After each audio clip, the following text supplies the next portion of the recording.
up, y'all? This is your boy, Mr. Downtown Ray Mello, and you're listening to the Entertainment Report for Tuesday, August 19th, 2014, delivering some of the major stories and trends going on in the world of entertainment and beyond. You can follow the show on Facebook or on Twitter, facebook.com/The Entertainment Report with Ray Mello, that's RAYMELO, or on Twitter at The Enter Report. The NFL apparently wants future Super Bowl halftime performers to pay to play.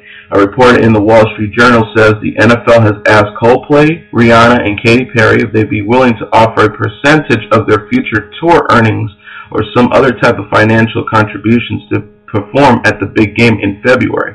The theory is that the exposure is so great that artists should pay for some of it.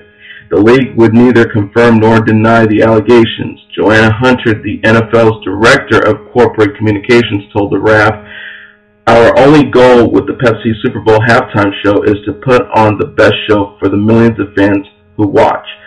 Our contract arrangements with artists are confidential." End quote. The specific dollar amount of percentage was not specified, and the NFL, quote, got a chilly reception from the candidates' representatives, the Journal wrote. Katy Perry, Rihanna, and Coldplay's reps did not immediately respond to the Rap's request for comment. Typically, the Football League doesn't pay its halftime performers, but it does cover travel and production costs, which can carry a heavy price tag. Super Bowl 49, which kicked off on February 1st, 2015 in Arizona. Last year's Pepsi Super Bowl halftime show, starring Bruno Mars and featuring the Red Hot Chili Peppers, pulled in a record 115.3 million viewers, more than the game itself. This year, 3 reported candidates don't need much help moving the box office needle. Per Pollstar, Katy Perry grossed more than $36 million in concert ticket sales between May and July. Rihanna grossed nearly $142 million in 2013, and Coldplay grossed $171 million in 2012, their last global tour. Longtime Saturday Night Live announcer Don Pardo has died. A person with knowledge of the situation told the Wrap. Pardo was 96 years old. His death was first announced on CBS Radio News, confirmed by his daughter Paula. He had retired from NBC in 2004, but continued as the voice of SNL, providing the weekly introductions, a job he did for 38 seasons. SNL chief Lorne Michaels told the New York Times that his show will have a tribute ready for Pardo this season, the show's 40th. Michaels told the paper, "It was a happy accident. In some great way our lives intertwined. It was always exciting. Whatever montage we did to open the show, whatever pictures we used, it didn't really come alive till you heard him say it." He also added, "Every year the new cast couldn't wait to hear their name said by him." Michaels, who hired Pardo in 1975, added, "Pardo's voice could be heard on SNL for all but one of its seasons, the 1981-1982 season. In addition to the comedy show's opening monologue, Pardo occasionally lent his unmistakable booming voice to sketches. Pardo was inducted to the Television Hall of Fame in 2010 for his work on shows like SNL, The Price is Right, Jeopardy, Jackpot, 3 of a Match, as well as NBC Nightly News and the new network's coverage of the Macy's Thanksgiving Day Parade. In addition to television, early in his career, Pardo was a constant contributor to NBC Radio. He was 96 years old. Singer and actor Ray J was arraigned on charges of sexual battery, vandalism, battery of a police officer, resisting and delaying a peace officer stemming from a May incident at the Beverly Wilshire Hotel bar during which he allegedly groped the woman. The 33-year-old Ray J, real name Willie J. Norwood, Jr., faces 4 years in county jail if convicted on all counts, which are misdemeanors. Norwood pleaded not guilty through his attorney, the Los Angeles County District Attorney's Office said Tuesday. Ray J was placed under arrest May 30th after allegedly groping a woman, then refusing to leave the premises. The singer also reportedly broke the window of a patrol car and spat on a police officer while in custody, the Los Angeles County District Attorney's Office said on Tuesday. According to the Beverly Hills Police Department, which is investigating the case, Ray J got into an altercation at the hotel bar after he was accused of grabbing a woman's buttocks. Norwood agreed to leave the hotel after speaking with police officers, but grew belligerent with the valets and subsequently refused to leave, police said. After being placed in the back of a police car, Rayhay shattered the side window of the car with his feet, police said. After being moved from the car so that his feet could be restrained, he became combative and spat in an officer's face, according to police. A graphic video posted on YouTube Tuesday by Islamic militants appeared to show an American journalist, James Foley, being beheaded. The video, which could not be independently verified, was removed from the internet shortly after it was posted. The footage showed Foley dressed in an orange jumpsuit and kneeling as a hooded ISIS fighter stands next to him. The fighter says Foley's execution is in retaliation for American airstrikes ordered by President Barack Obama against ISIS in Iraq. Foley is seen reading a message, presumably written by the kidnappers, and says his real killer is America. I wish I had more time. I wish I could have the hope for freedom to see my family once again, he states. Foley was taken hostage by armed men in northwest Syria while working on a story for the Global Post, an online U.S. news company, in 2012 and has been missing since. Said in a statement on the Facebook page for Free James Foley, we know that many of you are looking for confirmation or answers. Please be patient until we all have more information. Keep the Foleys in your thoughts and prayers. The Global Post confirmed in a statement that Foley was working as a freelancer for the website in November of 2012 when he was abducted in Syria. Phil Baboni, the Global Post co-founder and CEO, says in a statement, on behalf of John and Diane Foley and also Global Post, we deeply appreciate all the messages of sympathy and support that have poured in since the news of Jim's possible execution first broke. We have been informed that the FBI is in the process of evaluating the video posted by the Islamic State to determine if it's authentic. Until we have that determination, we will not be in a position to make any further statements. We ask for your prayers for Jim and his family. The second man shown in the video is identified in the caption as Time journalist Stephen Stodoff. The militants say his life hangs in the balance depending on President Obama's next move. In an interview with the Wrap, Time says Stodoff was not on assignment for the magazine at the time of his kidnapping in August 2013. However, the magazine did confirm that he had previously worked for Time as a freelancer. The White House National Security Council says it is working to verify the video's authenticity. NSC spokesperson Caitlin Hayden told the Wrap, we have seen a video that purports to be the murder of U.S. citizen James Foley by ISIS. The intelligence community is working as quickly as possible to determine its authenticity. If genuine, we are appalled by the brutal murder of an innocent American journalist, and we express our deepest condolences to his family and his friends. With CBS's Late Show on a scheduled break last week, David Letterman didn't get a chance to eulogize his friend and comedian Robin Williams. He spent several minutes on Monday night's show recalling his dear friend, including a montage of some of Williams' best moments on Letterman's shows. Letterman talked about the two of them coming up together through the Comedy Store. He recalled watching Williams perform and admit that he and other comedians, including Jay Leno, were intimidated by Williams. Letterman said that while they were in the morning dew, Williams was a hurricane, but he wouldn't continue being that force of nature as a frequent guest on both Late Night and Late Show for Letterman. But more than being just a great performer and comedian, Letterman remembered his friend's generosity. After Williams made it into television with his star turn in Mork and Mindy, he tried to share some of that fortune by inviting Letterman onto the show. The clip was one of the ones Letterman featured in his montage of some of Williams' best moments. Afterwards, visibly moved, Letterman said, beyond being a very talented man and a good friend and a gentleman, I'm sorry. Like everyone else, I had no idea that the man was in pain, that the man was suffering. But what a guy, Robin Williams. Williams was found dead last Monday in his home from an apparent suicide of asphyxia. The funeral for Michael Brown, the unarmed black teenager whose fatal shooting by a police officer has sparked a week of protests in Ferguson, Missouri, will be held August 25th, his family's attorney says. Attorney Benjamin Crump tweeted on Tuesday, funeral arrangements for #Michael Brown has been confirmed for Monday. A press release with complete details will follow. A receptionist at Crump's law office said no further details were yet available.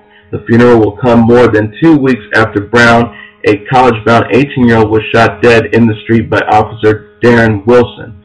Police have said Wilson stopped Brown because the teen and a friend were walking in the middle of the street, and that Brown tried to steal Wilson's gun in an altercation that followed. They also accused Brown of stealing cigarettes from a convenience store before the shooting. But authorities said Wilson was unaware of that when he stopped him. An independent autopsy released Sunday at the request of Brown's family found that he was shot 6 times, all in the front, including twice in the head. Responding to protests that began last week, police have tear gas and fired rubber bullets at demonstrators and reporters alike, in addition to arresting dozens of people. President Obama said Monday that a small minority of protesters were antagonizing police, but he called on police to respect the freedom of speech and assembly and not to interfere with reporters during their jobs. Monday night, however, Ferguson looked as chaotic as ever. There were many canisters of tear gas and projectiles fired. One or more demonstrators threw rocks at MSNBC's Chris Hayes as he reported live from the scene. CNN's reporters Don Lemon and Jake Tapper were shoved by police and had to flee tear gas, and an Intercept reporter was shot by police with a non-lethal projectile, then taken into custody. Seth Meyers won't be the only late-night host taking the stage at this year's Emmy Awards. Meyers, who's hosting this year's Emmy Awards, will be joined by his late-night colleagues Stephen Colbert, Jimmy Kimmel, and Jimmy Fallon, who have been added to the roster of presenters. Meyers broke the news via his Twitter account Tuesday morning. The trio's shows, Comedy Central, The Colbert Report, NBC's The Tonight Show starring Jimmy Fallon, and ABC's Jimmy Kimmel Live, have all been nominated for Emmys this year. Colbert, Kimmel, and Fallon join a list of presenters that includes Halle Berry, Bryan Cranston, Viola Davis, Zoe Deschantel, Julia Louis-Dreyfus, Woody Harrelson, and numerous others. This year's Emmy Awards airs August 25th on NBC at 8 o'clock Eastern Standard Time. Grey's Anatomy star Ellen Pompeo developing police drama for ABC. Pompeo is adding another project to her development slate. Under a first-look deal with ABC Studios through her production company Calamity Jane, Pompeo is developing a police drama. The untitled drama project follows Kiera Burke, a young woman who returns to the police precinct when she was wounded in the line of duty 6 years before. Now she's a police psychologist who can join the two perspectives, but she's still an outsider. Written and executive produced by Andy Stern, the project will also be executive produced by Pompeo and Lauren Halstein for Calamity Jane. This is Pompeo's first project with a broadcast network and second project in development overall. She's developing a TV series from the novel about the 2008 financial meltdown called Debt for ABC Family. Pompeo will also return to Grey's Anatomy for 2 more seasons under a recent signed talent deal. The 32-year-old son of actor and Kung Fu star Jackie Chan has been arrested in Beijing on drug charges as authorities clamp down on celebrity offenders. Police say they detained J.C. Chan, who is originally from Hong Kong and also an actor, as well as Kaya Ko, a 23-year-old Taiwanese actor, during a raid on Thursday in Dongqing District, the city's commercial and cultural center, state media, citing Beijing's police said Tuesday. Both men tested positive for marijuana. Police later found more than 100 grams of the drug after searching Chan's apartment. He was also accused of, quote, hosting others to take drugs, the state-run China Daily said. He could face 3 years in jail under Chinese law. State broadcaster CCTV aired footage of Chan, his face blurred, showing police where the drugs were hidden at his home, while Ko was making a tearful apology. He said, I very much regret about what happened. I'm very sorry to those who support me, like me, or even know me personally. I just want to tell them I'm really sorry I've set the worst example, which has the most terrible influence, and this is a huge mistake. The two actors are being seen as the targets of the capital's latest anti-drugs campaign, which has seen more than 7,000 people detained for using drugs, a 72% year-on-year increase according to the China Daily. Celebrities are increasingly in the spotlight with a number of high-profile arrests over drug-related incidents in recent months, including popular movie actor Zhang Mo and singer Lai Damio, who was actually sentenced to 9 months in jail for hosting a crystal meth party at his home, according to the China Daily. Earlier this month, dozens of management agencies representing performers in the entertainment industry signed an agreement with Beijing authorities banning drug use from the industry and pledging to sack artists who break the law. The eldest Chan, who has starred in a number of Hollywood movies, including Rush Hour and The Karate Kid, has actually campaigned against drug use and was named an anti-drugs ambassador in China in 2009. After a week of dropping hints, Taylor Swift finally hired a skywriting plane last Friday to spell out Taylor Swift 8:18 5 p.m. Yahoo above New York City, suggesting to fans that the 22 singer might finally be dropping some new music for her much-anticipated fifth album. When the clock struck 5 p.m. Eastern Standard Time on Monday, Swift delivered. As part of her Yahoo livestream, Swift debuted her new single Shake It Off in the form of an impromptu dance party with the studio audience. Swift also revealed that 1989, the follow-up to 2012's Red, is set for release on October 27th and will be her first straight-up pop album. 1989 refers to the singer's birth year, and Swift reveals that the music of the late 80s, a time of limitless potential, had a huge impact on her new LP, right down to the album's cover, a Polaroid photo of the singer. Swift said of the 2 years between Red and 1989, 2 years give you enough time to grow and change what you believe in and what's influencing and inspiring you. In the process, my music changed. I woke up every single day not wanting but needing to make a new style of music. This album is a rebirth for me. Although playing Wonder Woman didn't work out for Friday Night Lights star Adrianne Palicki, she'll get her second chance to play a different comic book heroine in the upcoming second season of Marvel's Agents of S.H.I.E.L.D. Palicki has signed on for a guest appearance on the ABC series as top spy Bobby Morse, also known as Mockingbird, according to The Hollywood Reporter. So far, Palicki is only set to appear in episode 5, but she may be retuning in future installments. Marvel Comics fans know that Mockingbird and Hawkeye were married, so could a cameo from Jeremy Renner, who plays Hawkeye in the Avengers, be in the cards? Palicki has some previous experience with superheroes. She played Wonder Woman in a 2011 pilot produced by David E. Kelly and appeared in the 2006 WB pilot for Aquaman.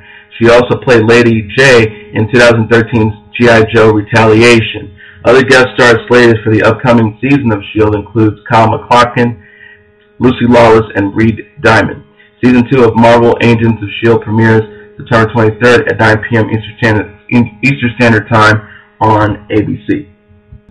British actor Benedict Cumberbatch has been revealed to do the voice of Shere Khan in the brand new version of the cartoon The Jungle Book. The Sherlock star will join the live-action version of The Jungle Book as the evil tiger in Warner Brothers' production of the classic tale Jungle Book's Origins.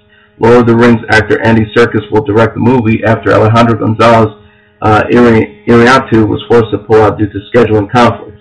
Harry Potter screenwriter Steve Kloves will produce the remake, and his daughter Kaylee Kloves will be writing the movie.